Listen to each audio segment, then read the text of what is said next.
Muitos olham para os números do Banco do Brasil e ficam confusos. Como pode um banco anunciar lucros recordes e, ao mesmo tempo, ver o valor de suas ações, as famosas BBAS3, despencar no mercado? A resposta não está na superfície, mas sim nos detalhes que o mercado financeiro observa com uma lupa. O lucro de hoje, por mais impressionante que seja, não garante o lucro de amanhã.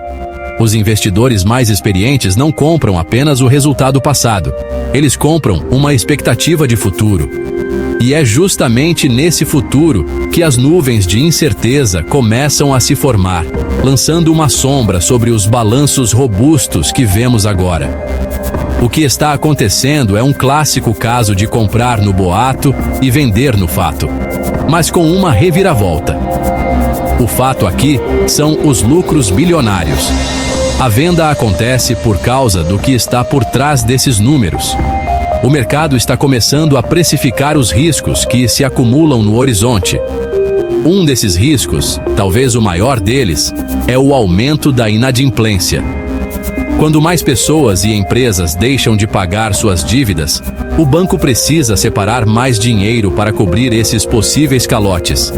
Esse dinheiro, conhecido como Provisão para Devedores Duvidosos, ou PDD, sai diretamente do resultado do banco, diminuindo o lucro líquido futuro.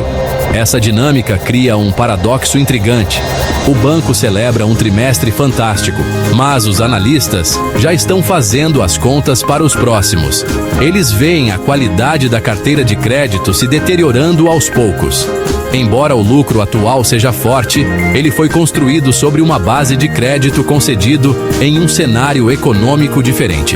Agora, com a economia mostrando sinais de desaceleração e setores específicos enfrentando dificuldades, a maré começa a virar.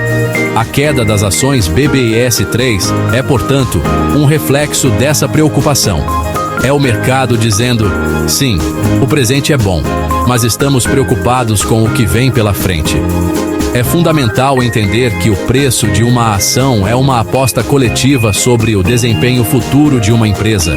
Os grandes investidores, os fundos de pensão, os gestores de fortunas, todos eles têm equipes dedicadas a analisar tendências e prever cenários. Quando eles veem um aumento no risco de calotes, eles ajustam suas posições. Eles vendem as ações, o que aumenta a oferta no mercado e, consequentemente, derruba o preço. Não é uma conspiração, mas um movimento racional de proteção de capital diante de uma perspectiva que se tornou, no mínimo, mais desafiadora e incerta. O Banco do Brasil tem uma ligação histórica e profunda com o agronegócio brasileiro. Ele é o maior financiador do setor, o que, por muito tempo, foi uma fonte de força e lucros consistentes. No entanto, essa grande exposição agora se revela como um calcanhar de Aquiles. O agronegócio, que depende diretamente da natureza, está enfrentando uma crise climática sem precedentes. De um lado, secas severas castigam as plantações no centro-oeste. Do outro, enchentes devastadoras, como as que vimos no Rio Grande do Sul, destroem safras inteiras e comprometem a capacidade de produção e, consequentemente, de pagamento dos produtores rurais. Essa crise climática se traduz diretamente em problemas financeiros para o banco. O produtor rural que perdeu sua colheita para a seca ou para a água não tem como honrar os empréstimos que pegou para financiar o plantio.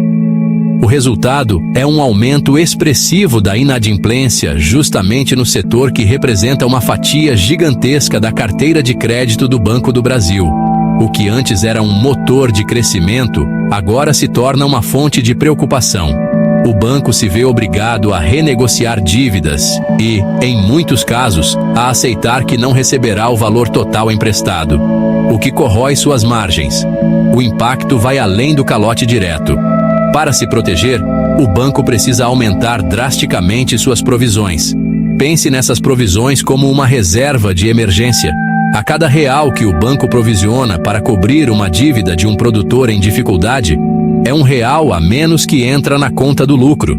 Portanto, Mesmo que o banco continue emprestando e gerando receita, uma parte cada vez maior dessa receita é desviada para esse colchão de segurança.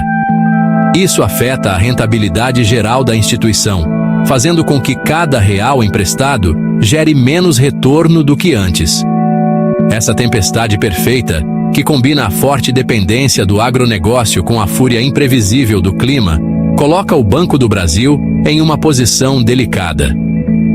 A instituição não tem controle sobre o clima, mas sofre as consequências econômicas de seus extremos. Os investidores percebem essa vulnerabilidade.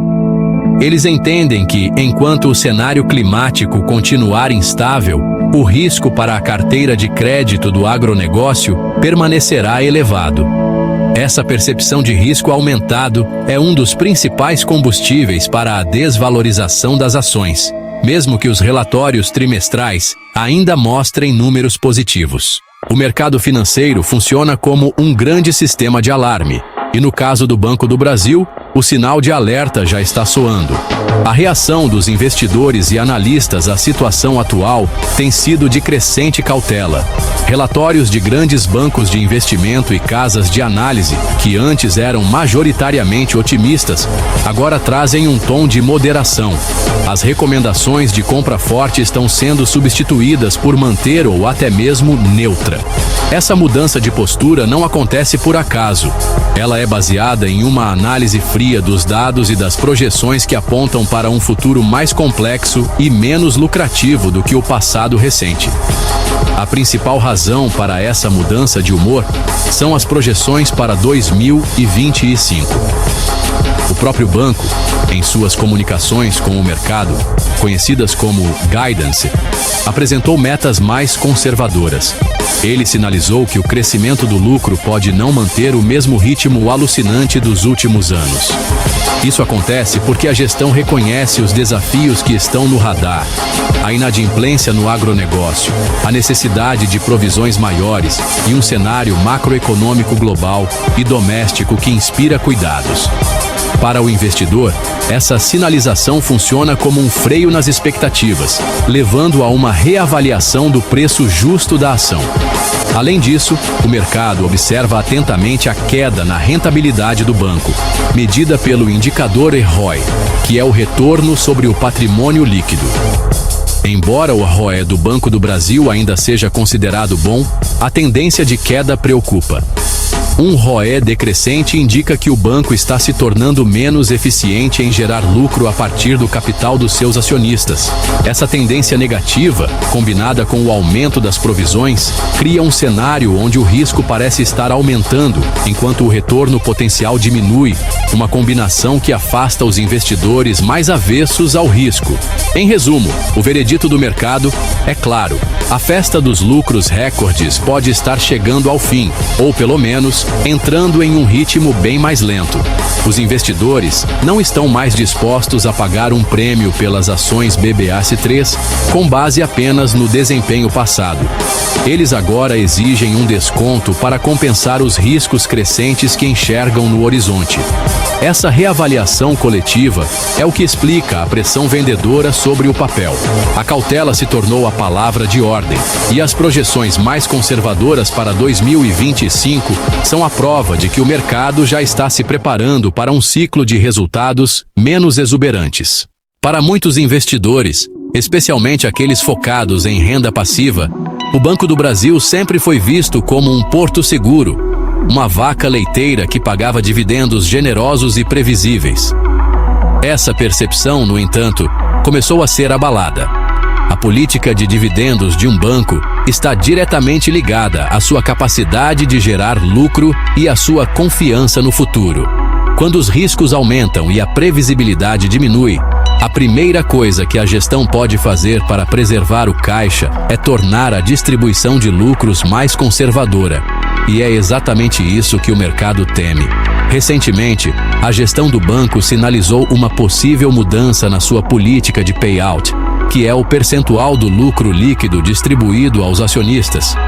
Embora o banco tenha mantido um payout de 40% por um bom tempo, a discussão sobre uma potencial redução ou, no mínimo, a não elevação desse percentual já acendeu um sinal amarelo para os investidores. Essa simples possibilidade de receber menos dividendos no futuro já é suficiente para que muitos reavaliem se vale a pena manter as ações em carteira, especialmente se o principal atrativo era essa remuneração periódica. A confiança do investidor é um ativo intangível, mas extremamente valioso. Quando essa confiança é quebrada, é muito difícil reconstruí-la. A incerteza sobre a política de dividendos afeta diretamente a tese de investimento de milhares de pessoas físicas e fundos que contavam com esse fluxo de caixa. A queda na confiança não se reflete apenas no preço da ação, mas também na sua estabilidade. Uma ação que antes era vista como defensiva e previsível pode passar a ser considerada mais volátil e arriscada, mudando completamente seu perfil e o tipo de investidor que ela atrai. Portanto, a questão dos dividendos vai muito além do dinheiro que cai na conta do acionista a cada trimestre. Ela é um termômetro da saúde financeira e da confiança da gestão na sustentabilidade dos resultados. Uma política de dividendos mais restritiva pode ser uma medida prudente do ponto de vista da gestão do banco, que busca fortalecer seu capital para enfrentar as turbulências à frente. Contudo, para o investidor que contava com aquele retorno, a mensagem que fica é de que os tempos de bonança podem ter ficado para trás, o que justifica a venda dos papéis e a busca por outras oportunidades mais seguras ou rentáveis. Chegamos a um ponto crucial na análise do Banco do Brasil. De um lado, temos uma instituição financeira gigante, lucrativa e com papel central na economia do país. Do outro, um conjunto de desafios significativos que não podem ser ignorados. A inadimplência crescente no agronegócio, a vulnerabilidade às crises climáticas, a pressão sobre a rentabilidade e a incerteza em relação aos futuros dividendos. Investir em BBAS3 hoje é como navegar em águas que, embora pareçam calmas na superfície, escondem correntes fortes e imprevisíveis logo abaixo. A decisão de comprar, vender ou manter essas ações exige mais do que nunca uma análise profunda. É fundamental que o investidor não se deixe levar apenas pelas manchetes de lucro recorde. É preciso ir além e entender a qualidade desse lucro. É preciso questionar: esse resultado é sustentável?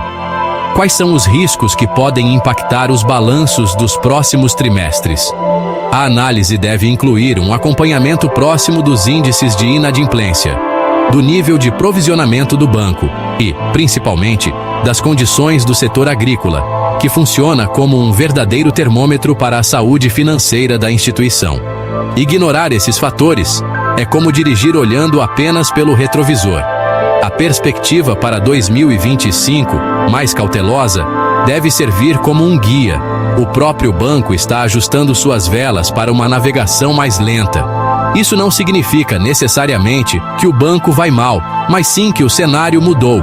Para alguns, a queda no preço das ações pode representar uma oportunidade de compra, acreditando na capacidade do banco de superar esses desafios a longo prazo.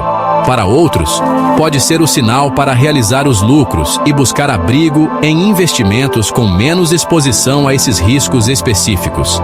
Não existe uma resposta única ou correta. Tudo depende do perfil de risco e dos objetivos de cada investidor. Concluir se o Banco do Brasil enfrenta um colapso iminente é um exagero. A instituição é robusta e tem mecanismos para lidar com crises. No entanto, é inegável que o período de céu de brigadeiro terminou. O investidor precisa agora ser um analista diligente.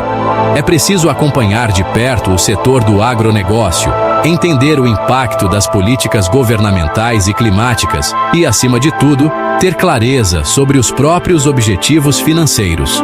Tomar uma decisão informada, baseada em todos esses fatores, é o único caminho para proteger seu capital e aproveitar as oportunidades que, mesmo em cenários de incerteza, sempre existem no mercado financeiro.